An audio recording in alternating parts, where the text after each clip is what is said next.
I'm Cynthia James, and this network is about changing lives one woman at a time.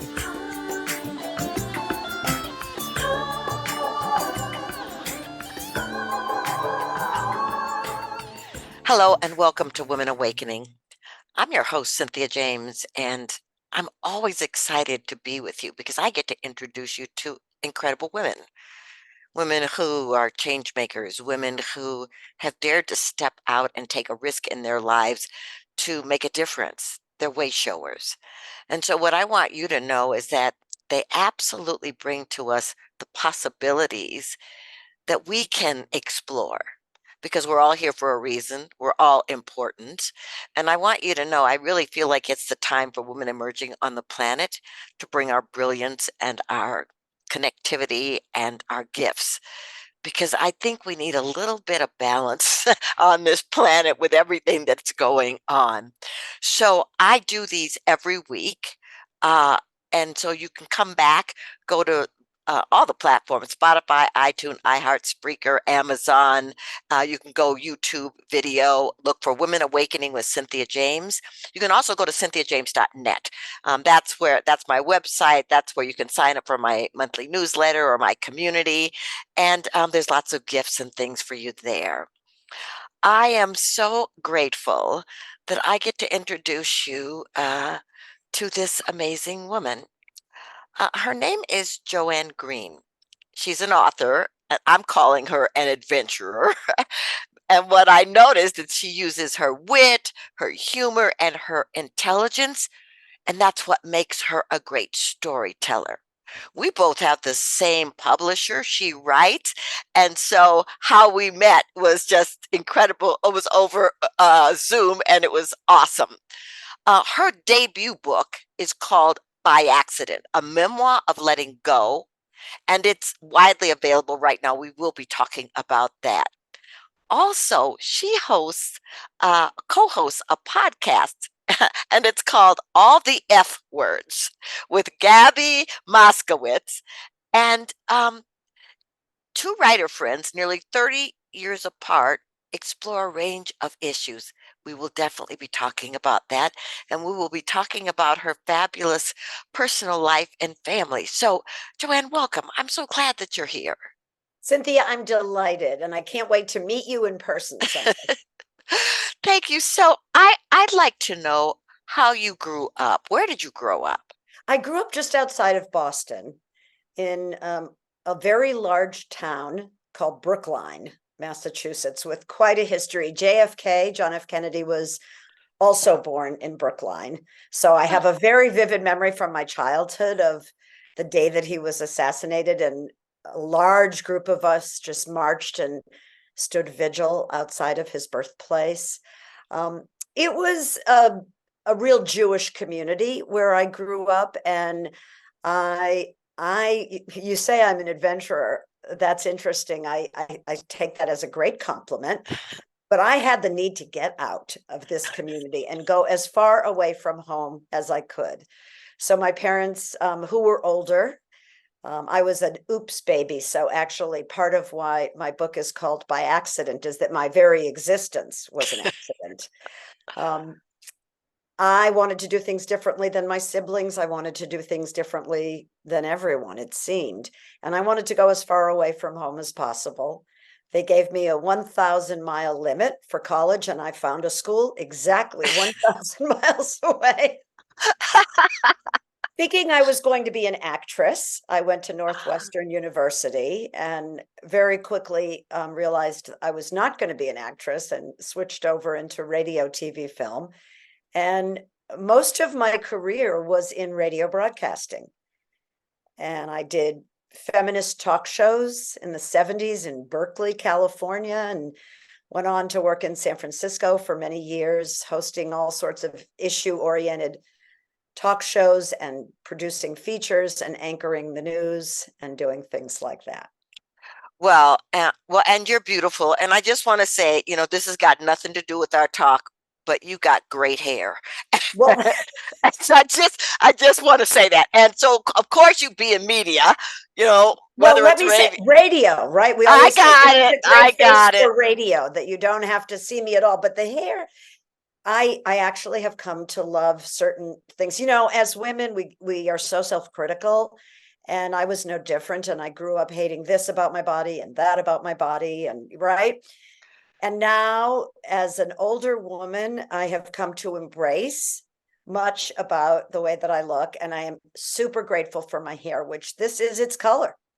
I don't do Yes. a thing to it. I now get haircuts. Cynthia, dare I admit this publicly? I was paying $140 for my haircuts. I have now someone who's doing my haircut for $30. Well, they're doing a good job because you look fabulous. And for those of Thank- you who are just listening, go on YouTube and see her. She's beautiful. It's not that great. You'll be disappointed. Well, I want to talk about your radio shows and on for feminists. That was a very powerful time for women in the 70s. And so what made you want to focus on that? I was a passionate feminist always. There was so much going on. The kinds of issues that I was covering at the time were, this was brand new when there were rape crisis centers. There were shelters for battered women. These were stories that hadn't been told in the past. There was a battle for the Equal Rights Amendment, which God only knows why we were never able to pass that. It was the least controversial thing in the entire world. I did a lot of stories about women of color, about, in fact, I was in the Bay Area. Coyote was the prostitutes union. Women who were saying, Coyote was an acronym for call off your old tired ethics. And these were women who were saying, hey, it's our choice. This is what we want to do. It's the oldest profession, and we want rights, and we want to unionize. So many stories. And there was just a plethora of people, fascinating women to interview. I had the great opportunity to interview Gloria Steinem and Betty Friedan and Kate Millett, and Wow.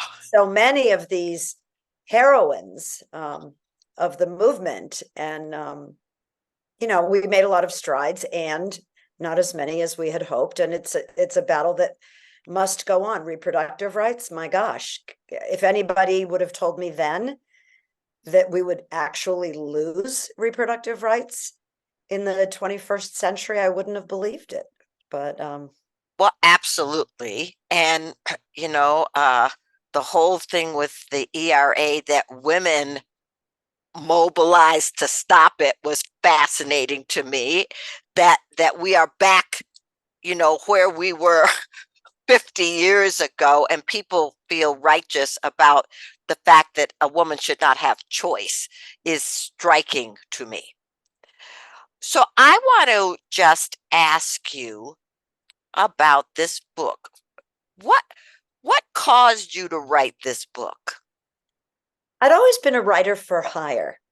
So I knew somewhere in me there would be a day in my future where I would write what I wanted to write beyond just journal entries and silly little poems that I would write.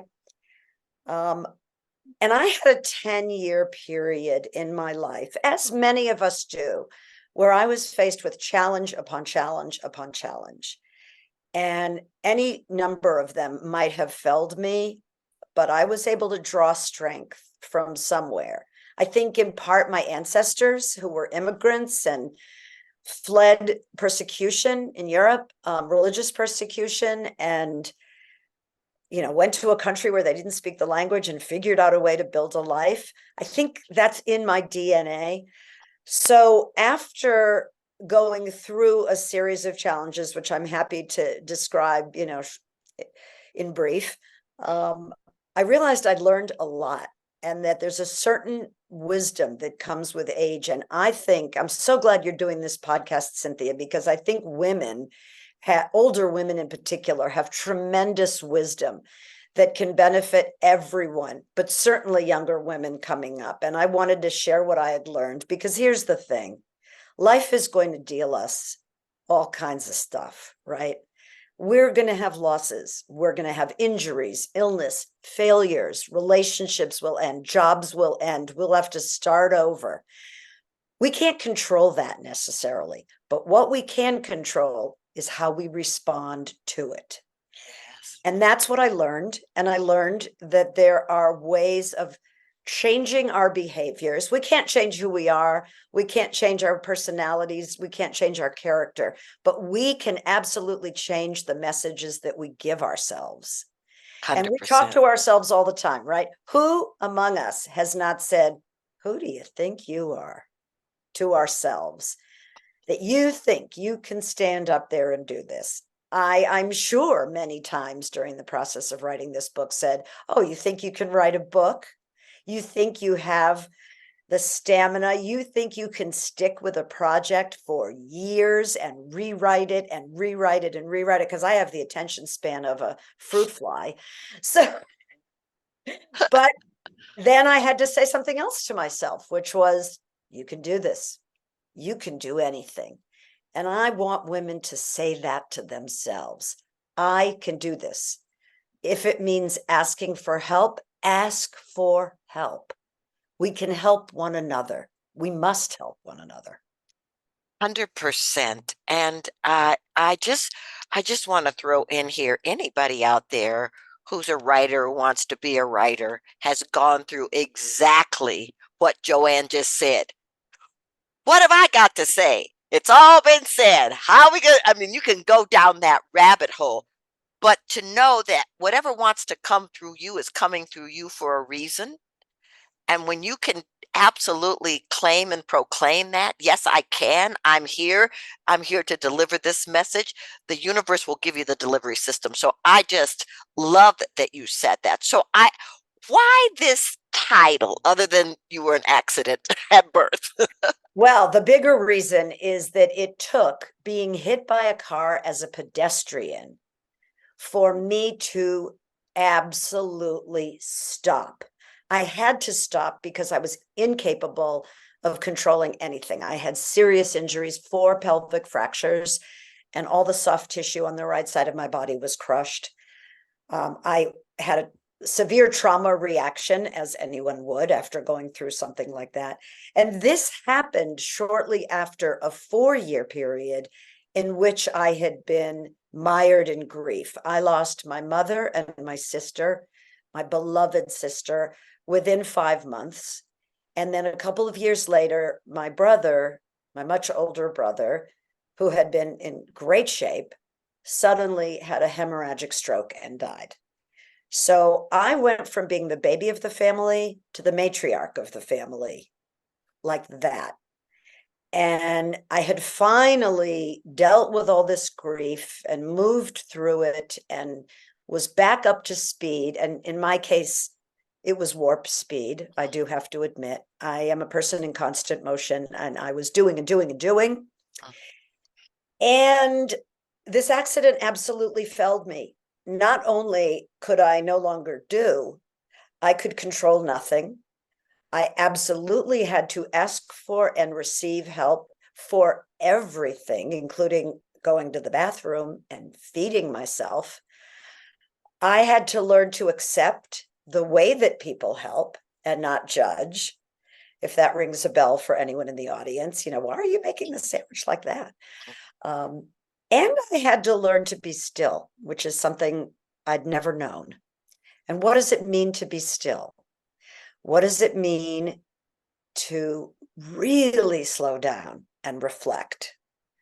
What does it mean to know that this moment isn't going to last and not crumble under the weight of the trauma and the physical pain? But I had to tell myself over and over again, this isn't forever. This is going to be a long time. They told me that the recovery, I should expect the recovery to take 1.5 years. How can you wrap your brain around that? I understood things in 2-week periods, right? Anything that had ever happened to me before had been a recovery of a couple of weeks, during which time you're getting better and better. This was some weeks, no progress at all. Yeah. And how do you cope with all of that? So I had a number of tools that I developed over time, and I felt that they were tools that might be able to help other people. And so this is the story. It begins with the accident. The opening scene is the crash. And then it follows me for the next few years, where even after I recovered from the results of the accident, I then had to face some other big life challenges, a bad diagnosis, which turned out in the end not to be so bad, and a series of other things that I think people will be able to find themselves in my story. I'm getting really good feedback, so Yeah. I think it worked. Well, it's an incredible story. Okay, I want you to hold the book up for the people looking on video and for a little over closer to you. Yeah, perfect. By accident, yes. And you all, it's out there. It's on Amazon. It's in all kinds of places. Get this book. So Thank you. It's an audiobook too for people who oh, prefer to listen. perfect. It's really interesting. I just really want to talk about moments of fragility like you just described, where you are helpless. I had a knee replacement and for almost a month, I couldn't take care of myself. And it was striking because I'm a independent woman who knows how to take care. So I can tell that there's a sisterhood here. And all of a sudden you have to surrender and let the universe and people in your life take care of you. So as you're writing this, were you re-experiencing moments of emotions while you were writing? Absolutely. Absolutely. I had to learn how to write in such a way that the reader would feel what I was feeling. So I had to feel it. I had to draw upon the actual feelings that I had to get myself back into that mindset. And I have to tell you, even recording the audiobook, which happened months after I had finished writing the book, it was so draining and exhausting because the amount of emotion that I had to call up, if I was terrified, I had to sound terrified. And then I would record a chapter and then I would have to go lie down, which, I am not somebody who lies down in the middle of the day, you can imagine. I'm like an Energizer bunny. But so this was it's yes, I had to go back and relive it and it was very painful. And even writing about my losses, I part of why I wanted to write this book also, Cynthia, was my sister has children, and after she died, she has had grandchildren. My brother had 5 children and many grandchildren, and I wanted something about them to be captured in writing that future generations could read. I wanted stories about the way we grew up and what our family was like. I wanted that to be captured because it all gets lost very Yes. fast, right? There's so much that I want to tell still. And so now I'm writing short essays, and that's a podcast too. And I'm It's just putting beautiful. it out there because time is so precious.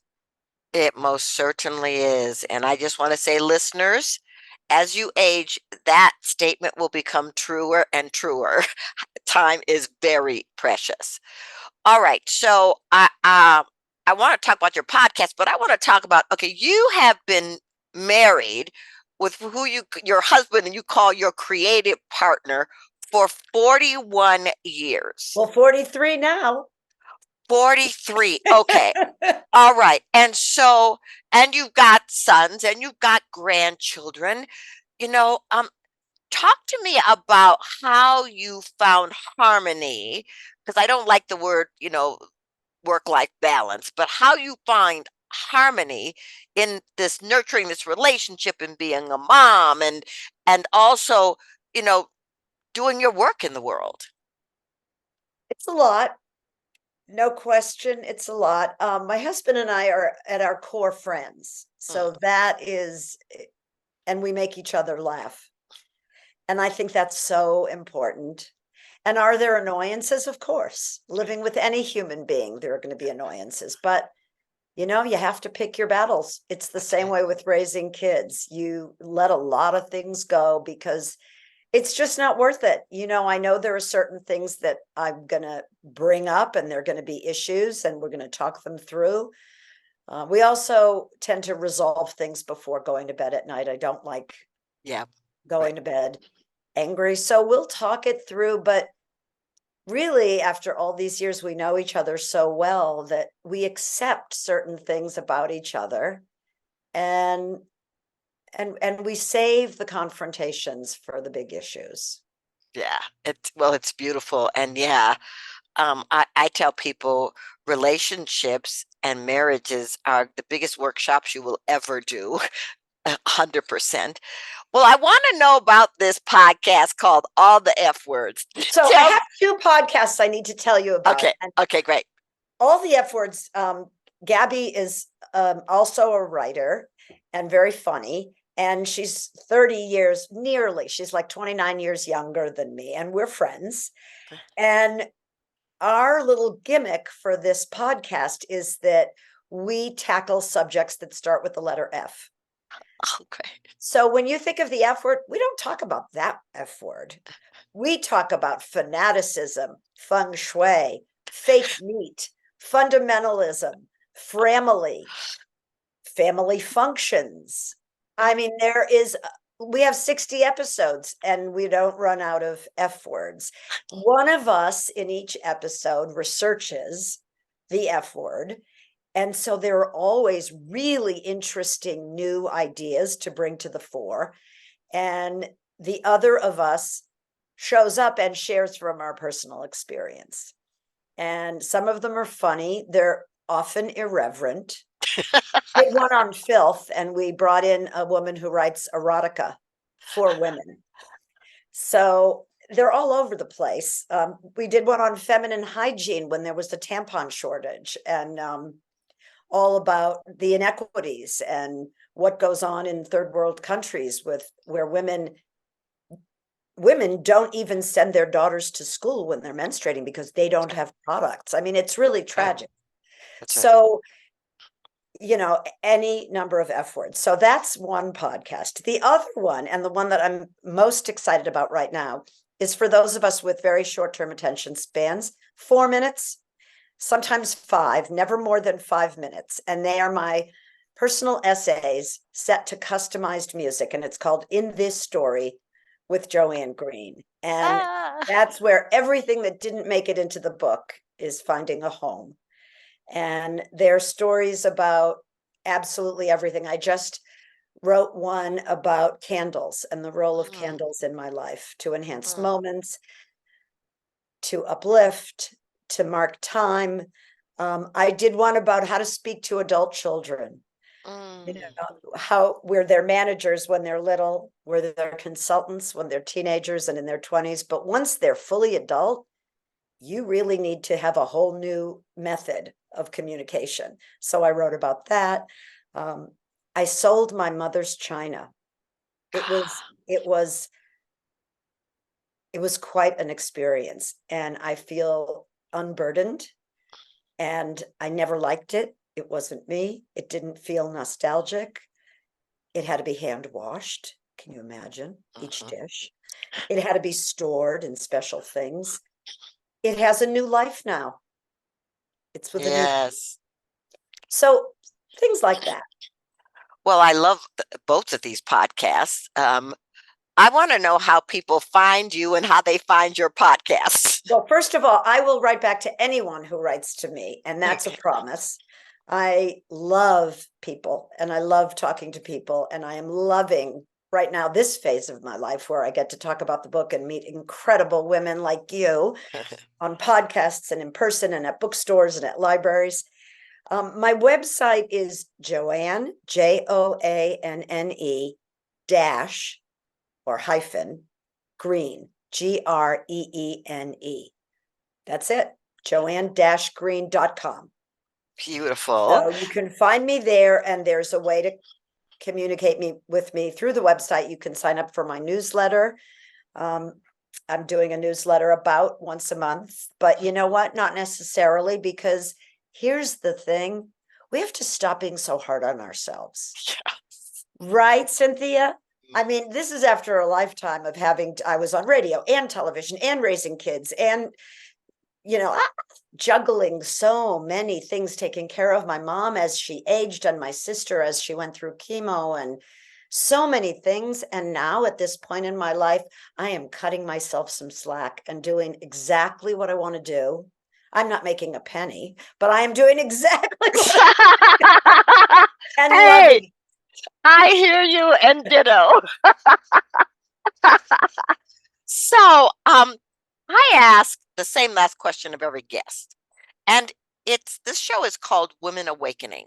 What do you think is the most important thing about women awakening on the planet at this moment? Well, certainly it's long overdue.